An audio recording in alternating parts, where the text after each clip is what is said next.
नमस्कार, मैं अनूप शर्मा एकेएन पे फिर से आपका स्वागत करता हूँ। हम कोशिश कर रहे हैं बहुत ही इतने सारे अच्छे साथियों के साथ मार्गदर्शन में मुझे कुछ जानने को बहुत मिल रहा है। मेरे साथ आज राज कोहली सर हैं जो कि हमें पूरे दिन में आम आदमी पार्टी के कार्यकर्ताओं को कौन से समाचार अवश्य जानने चाहिए, इसका सॉल्यूशन हमें देंगे। मैं गुजरात से हूँ, आम आदमी पार्टी का एक छोटा सा कार्यकर्ता हूं और मैं कोशिश करूंगा कि गुजरात की सबसे बड़ी खबर हर रोज आप तक पहुंचाऊं और दिल्ली, पंजाब और ऐसी खबरें जो हमें जाननी चाहिए वो संक्षिप्त में राज कोहली सर हमें बताएंगे। तो राज कोहली सर, मैं आपका स्वागत करता हूं। मुझे आप ये बताइए कि दिल्ली की आज सबसे बेहतरीन खबर या शीला दीक्षित से लेके जो रेखा गुप्ता तक का जो सफर रहा है दिल्ली का, इसके बीच में कौन सी खबरें आज आम आदमी पार्टी के कार्यकर्ताओं को दिल्ली से जाननी चाहिए? जी sir. Thank you Anoop Sharma. आपने न्यूज़ को इतना महत्व दे रहे, वो भी आपकी न्यूज़ में। हम क्या करते हैं कि दिल्ली का समाचार देते हैं, आपको पार्टी का समाचार देते हैं, फिर हम गवर्नेंस के बारे में पंजाब का समाचार देते हैं, फिर आपने जैसा बोला न्यूज़ दैट मैटर्स, मतलब हमको जानकारी करने वाला क्या न्यूज़ है जो हमको बताया नहीं जाता है। ये सभी 3 सेक्शंस का हम बताएंगे आपको संक्षिप्त में। लेकिन आप जो बोल रहे थे गुजरात का एक बहुत इम्पोर्टेंट न्यूज़ देंगे, वो ज़रूर दीजिएगा, वो एंड में दीजिएगा। अभी मैं बोलता हूँ जी दिल्ली सर। का समाचार। जी सर, बताइए बताइए। दिल्ली में हाई कोर्ट ने कुलदीप सिंह सेंगर, जो 2017 का रेप विक्टिम था, उनको रिहा कर दिया। इसके ऊपर सौरभ भारद्वाज ने कहा था अरविंद केजरीवाल जी का जो बेल है वो ग्रांट किया गया है। जनरली वो ग्रांट करने के लिए 2-3 दिन लगता है, लेकिन एनफोर्समेंट डायरेक्टरेट ने क्या किया, उन्होंने बोला वर्बली हमको बेल चाहिए बोला, तो कोर्ट ने ग्रांट कर दिया। और यहाँ ऐसा हो रहा है कि जो आरोपी है जिन्होंने रेप किया हुआ है, उनके ऊपर पॉस्को केस है, उनको दिल्ली हाई कोर्ट ने एकदम रहा कर रहा है। तो दो तरह का, दो टाइप का जस्टिस चल रहा है इंडिया में। जो आरोपी है उनको बेल आराम से मिल रहा है, जो क्राइम किया हुआ है, और जो कोई भी क्राइम नहीं किया, कोई चीज साबित नहीं हुआ, उनको तो बहुत देर करते हैं, जेल में रखते हैं। तो ये चीज कहा था। फिर दूसरा मामला ये प्रदूषण के बारे में, हवा का प्रदूषण के बारे में। जब दिल्ली में इतना प्रदूषण हो रहा है तो आम आदमी पार्टी ने पहले ही बताया था, आप जो एयर प्यूरिफायर्स जो बेचते हैं, लोग खरीदते हैं, उसके ऊपर 18% जीएसटी है। आप उसको हटाइए, उसको 0% कीजिए या 5% कीजिए करके आम आदमी पार्टी बोला था। लेकिन दिल्ली का रेखा गुप्ता जी का गवर्नमेंट सुना ही नहीं। फिर अभी दिल्ली हाई कोर्ट ने भी यही चीज बोला था कि आप उसमें एयर प्योरीफायर के ऊपर टैक्स हटा दीजिए। जी। ये हुआ दिल्ली का समाचार। और हम और एक चीज बताना चाहते हैं, जो प्रदूषण सिर्फ हवा में नहीं है, यमुना में भी, जल में भी हो रहा है। इसके ऊपर हम ये बताना चाहते हैं, जब 10 साल का आम आदमी पार्टी का सरकार चल रही थी, कई सारे मेजर्स लिए गए थे यमुना को साफ करने के लिए, वैसे प्रदूषण को, हवा का प्रदूषण को साफ करने के लिए। पर्टिकुलरली हवा का प्रदूषण को कम करने के लिए विंटर प्लान बोल के 15 किस्म का इनिशिएटिव्स लिया जाता था।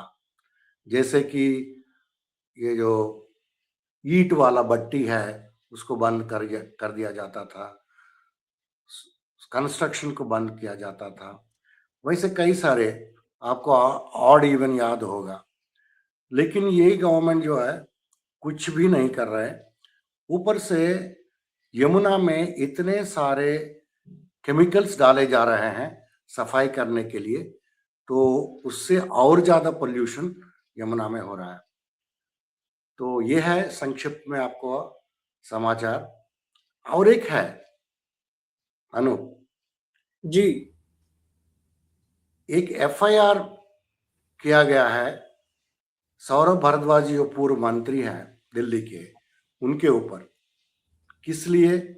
वो बोल रहे हैं बीजेपी का गवर्नमेंट और उनका पुलिस कि आपने 2 रिलीजियंस के बीच में भड़काऊ भाषण दिया, ताकि ये तो उल्टा चोर कोतवाल को डांटा ऐसा हो गया। कुछ दिन पहले बीजेपी के लोग आके जो बच्चे और स्टूडेंट्स युवाएं कुछ सांता क्लॉज का वेश धारण करके सड़क पे ग्रीटिंग्स दे रहे थे शांतिपूर्वक, उन लोगों को ऐसा धमकाया गया, तुम लोग यहाँ से भाग जाओ नहीं तो हम तुम्हारे ऊपर केस करेंगे। और ऊपर से आम आदमी पार्टी के लीडर्स के ऊपर केस कर रहे हैं। कोई भड़काव नहीं हुआ था। ये है दिल्ली का समाचार। जी, पंजाब के भी सर बता दीजिए साथ साथ। पंजाब का तो हमेशा रंगला पंजाब वाली कई सारे इंटरेस्टिंग समाचार रहता है हमेशा। अभी पंजाब में कितने सारे क्रांति हो रहे हैं। शिक्षा क्रांति आप सुना होगा, इतने सारे स्कूल्स बनाए गए हैं, बन रहा है कुछ। और वहाँ बच्चों को, गवर्नमेंट स्कूल को बच्चों को जो पढ़ाते हैं शिक्षक और प्रिंसिपल्स, उन लोगों को फिनलैंड और सिंगापुर और आईआईएम लखनऊ वैसी जगह में ट्रेनिंग के लिए भेजा जा रहा है। और बच्चों को गवर्नमेंट स्कूल में बसों से लाया जा रहा है 30 किलोमीटर का रेडियस से। ऐसा कई सारे कदम उठाया इंफ्रास्ट्रक्चर और टीचर्स का ट्रेनिंग के ऊपर। वो हो गया। अभी स्वास्थ्य वाला क्रांति हुआ है। स्वास्थ्य वाला क्रांति में इतने सारे मोहल्ला क्लिनिक खुल गए हैं, तो आप पैदल चल के आप कोई भी घर से मोहल्ला क्लिनिक पहुंच सकते हैं। और बड़े बड़े हॉस्पिटल्स बन रहे हैं। इसमें बहुत मॉडर्न इक्विपमेंट लाया जा रहा है, जैसा रोबोटिक सर्जरी जैसा चीज लाया जा रहा है। वो हो गया। फिर आपका बिजली का क्रांति हो गया। तकरीबन 90% जो हाउस होल्ड्स हैं, घर हैं पंजाब में, उनको फ्री इलेक्ट्रिसिटी मिलता है। फिर आपका किसानों का क्रांति हो गया, जहां दिन का टाइम में इलेक्ट्रिसिटी मिलता है। पहले रात को मिलता था, अभी अच्छा क्वालिटी का बिजली मिलता है और फ्री बिजली किसानों को दिया जाता है। इसके बाद ये सभी हो रहा है, लेकिन इसके बाद वहां एक रोड क्रांति हो रहा है। रोड क्रांति का मतलब हजारों किलोमीटर का लिंक रोड बनाया जा रहा है। वो गांव गांव में रोड जा रहा है। ये रोड बनने से क्या हो रहा है कि वहां का बहुत बिजनेस बढ़ रहा है। कोई भी आप किसान अपना फसल लेके आ सकता है, लेके आ सकता है, मार्केट मंडी में बाजार में बेच सकता है। और बिजनेसमैन अपना गुड्स को लेके दूसरी जगह पहुंचा सकते हैं और मंगवा सकते हैं। इससे एकेडमिक जो प्रोग्रेस बहुत अच्छा हो जाएगा। तो यह है रोड क्रांति के बारे में। और इसके बाद एक स्पोर्ट्स का डेवलप करने के लिए बहुत बड़ा स्तर से वहाँ स्टेडियम्स बन रहे हैं। 3100 प्लेग्राउंड्स बन रहे हैं। ऑलमोस्ट एक एक पिंड में बन रहा है। ये स्पोर्ट्स स्टेडियम में कई सारे फैसिलिटीज दिया गया है, हॉकी खेल सकते हैं, क्रिकेट खेल सकते हैं, वगैरह वगैरह। ये सभी चीज 3100 स्पोर्ट्स स्टेडियम 6 महीने के अंदर बन जाएगा। इसके अलावा 3000 अल्ट्रा मॉडर्न जिम बनाया जा रहा है। इसमें एकदम सभी इक्विपमेंट, मॉडर्न इक्विपमेंट रहेंगे। तो पंजाब का युवा जो है अच्छे से खेल सकते हैं वहाँ, और प्लेग्राउंड्स में खेल सकते हैं, अपना प्रिपरेशन करके बड़े बड़े खेलों में, ओलंपिक्स, एशियन गेम्स वगैरह में जा सकते हैं। इसके अलावा अनूप और एक चीज हो रहा है, 17,000 स्पोर्ट्स किट बनाया जा रहा है, दिया जा रहा है। ये फ्री में। आप मान लीजिए कोई आता है प्लेग्राउंड में युवा, और खेलना है उनको, हॉकी खेलना है, फुटबॉल खेलना है, तो उनके लिए स्पोर्ट्स किट का भी जरूरत पड़ते हैं। वो भी पंजाब का सरकार फ्री में 17,000 किट्स जो है बांट रहे हैं। पहले पंजाब को बोलते थे उड़ता पंजाब, लेकिन अभी ऐसे रंगला पंजाब बन गया है। आप वहां का लाइब्रेरी जाके देखेंगे जो नया बना है, आपको लगेगा कि एक 7 स्टार होटल है। 7 स्टार होटल का लॉबी है, तो उसमें किताब है, एसी फैसिलिटीज है, और आपको वहां से स्कैनिंग करके लेके जाने के लिए, और वाईफाई है, हाई स्पीड वाईफाई, सब फैसिलिटीज दिया गया है। वैसे वाले कई सारे लाइब्रेरीज खुल गए हैं। और क्या बताऊं, और कुछ जानना चाहते हैं आप? और कोई न्यूज़ ऐसी जो और कोई न्यूज़ जो मैटर करती है? जो चीज आप बोल रहे हैं कि जो मैटर करते हैं, मतलब न्यूज दैट मैटर्स, इसमें कई सारे समाचार है अनूप। अरविंद केजरीवाल ने कहा था, जब वो उन्नाव का रेप विक्टिम, उनको रिहा किया गया है दिल्ली हाई कोर्ट के साथ, अरविंद केजरीवाल ये कहा था, एक जस्टिस जो है इंडिया में रिवर्स में चल रहा है। नॉर्मली जस्टिस कैसा चलता है, कोई चोर है, लफंगा है, कोई रेप कर रहा है, कोई मारपीट कर रहा है, कोई मर्डर किया है, उसको जो है रेपिस्ट या मर्डरर या उनको जाके जेल में डाला जाता है। फिर जिनका वो विक्टिम रहता है, रेप विक्टिम हुआ या किसी का मर्डर हो गया, उनको जो है पुलिस और गवर्नमेंट और कोर्ट सहायता देते हैं, है ना। ये जस्टिस सिस्टम है। लेकिन अरविंद केजरीवाल ये बोल रहा है, अभी हमारे इंडिया में उल्टा रिवर्स जस्टिस सिस्टम चल रहा है। जो उन्नाव का जो रेपिस्ट है वो एक्स एमएलए है, इसलिए उनको रिहा कर दिया, तुमने रेप नहीं किया बोला। और वो जो रेपिस्ट की माँ है, जो रेपिस्ट का विक्टिम जो है, रेप का विक्टिम, उनकी मदर को लाठी चार्ज कर रहा है क्योंकि वो जस्टिस मांग रहा है बोल के। वैसा रिवर्स चल रहा है इंडिया में आजकल।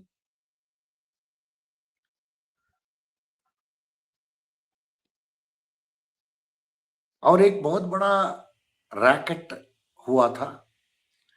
ये क्या है, इंपोर्टेड गुड्स को इंडिया में लाके, चॉकलेट्स हुआ, कुछ बेबी केयर आइटम्स हुआ, सॉसेस हुआ खाने वाला, और कुछ पीने वाला बेवरेजेस, कोल्ड ड्रिंक्स वगैरह, वो एक आदमी ने इंपोर्ट करके बेचा। इसमें क्या समाचार है, लेकिन उन्होंने क्या करप्शन किया, उन्होंने इंपोर्ट किया जो गुड्स जो है एक्सपायर होने को है या एक्सपायर हो चुके हैं, वैसा उन्होंने 4.3 करोड़ का एक्सपायर किया हुआ गुड्स लाके रीपैकिंग करके इंडिया में बेच रहा है। अभी वो पकड़ा गया।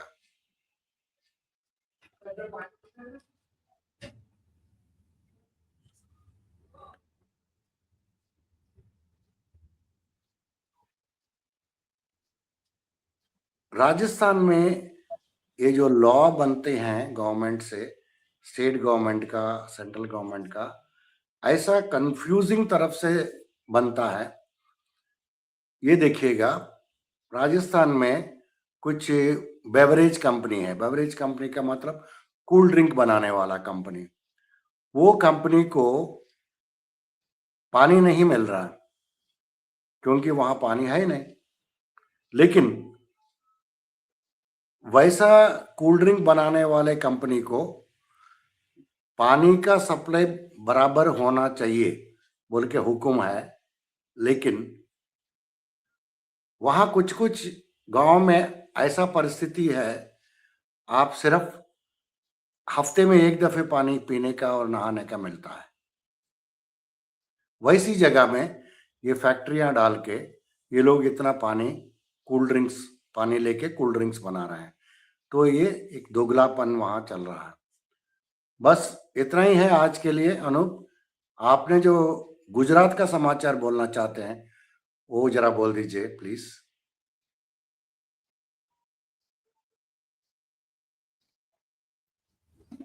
राज सर, बहुत बहुत शुक्रिया आपका। जो मैं आपको बता रहा था कि आज गुजरात में भी एक ऐसी घटना घटी है जिसको हम सबको समझना चाहिए, जानना चाहिए।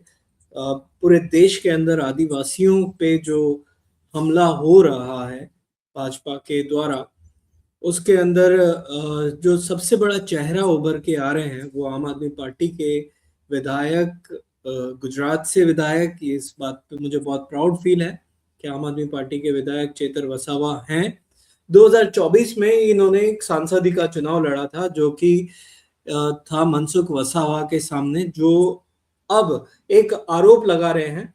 तो पहले हम ये समझ लें कि क्या चेतर वसावा के साथ उन्हें पहले जेल में डाला गया, और जब जेल में डाला गया तो पूरे उनके एरिया के अंदर लोगों ने चक्का जाम किया था, बंद कर दिया था एकदम वहां पर चेतर वसावा के लिए। और इसके आप फुटेजेस आपको मिल सकते हैं, यूट्यूब पे आप देख सकते हैं, अलग अलग प्लेटफॉर्म पे ये सारी घटनाएं घटी हुई एविडेंस के साथ मैं आपको यहाँ पे शो कर रहा हूँ।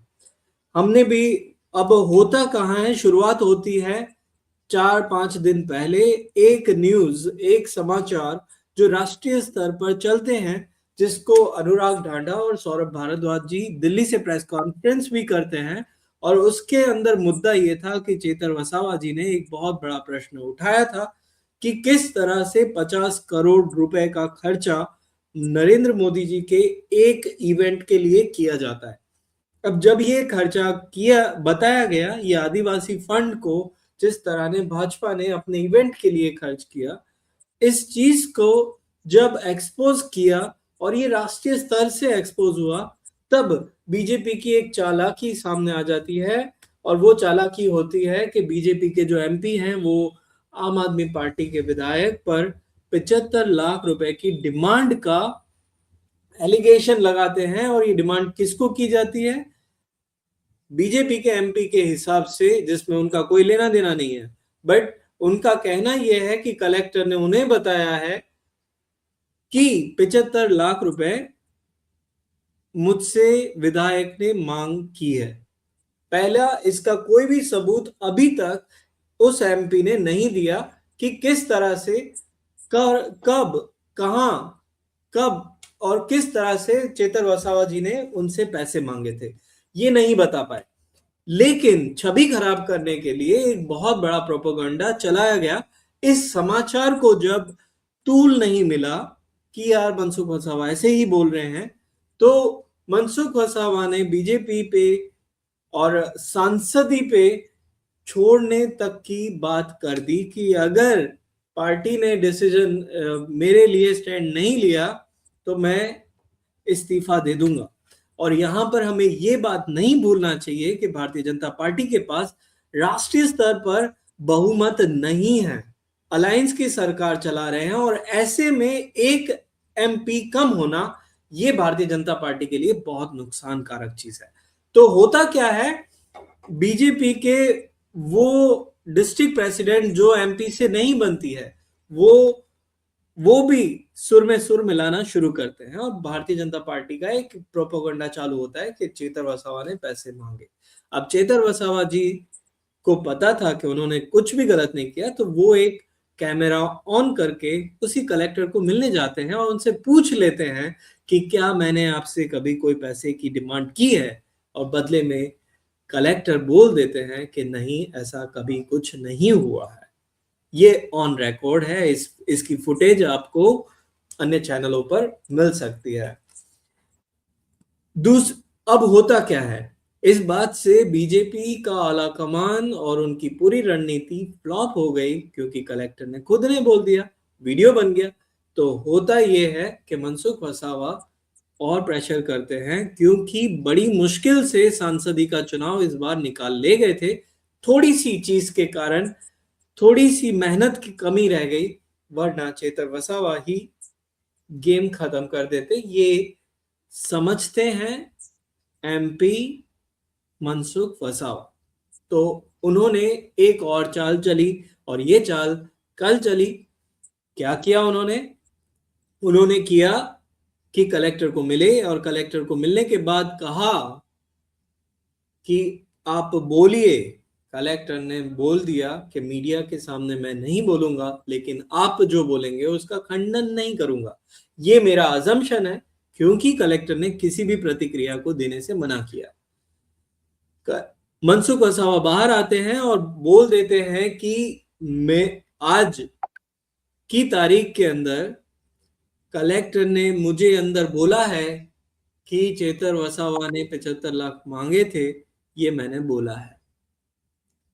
पर कलेक्टर इस बात को स्वीकार नहीं करते हैं, बोल देते हैं कि पूरी राजनीतिक प्रेरित है, मैं इसमें कुछ भी बयानबाजी नहीं करूंगा।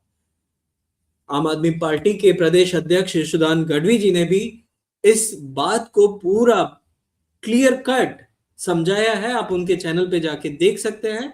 उन्होंने पूरा एक वीडियो बनाया है, जिसे हिंदी और गुजराती दोनों भाषाओं में बनाया है। उन्होंने भी किस तरह से इस षड्यंत्र को राजनीतिक प्रेरित बनाया है, राजनीति से प्रेरित बनाया है, वो समझाया है।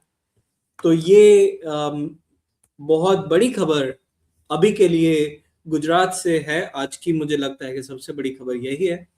उम्मीद करता हूं मैं इस समाचार के साथ न्याय कर पाया होऊंगा। राज सर ने भी आज हमें काफी सारी जानकारी दी। मैं राज सर आपका भी शुक्रिया अदा करता हूं, और सभी उन दर्शकों का जिन्होंने ये समय निकाल के आम आदमी पार्टी की खबर को जानने के लिए समय निकाला है, उन सभी का दिल से धन्यवाद। जय हिंद। हमें बनाएंगे मिलकर भारत को बेहतर। जय हिंद।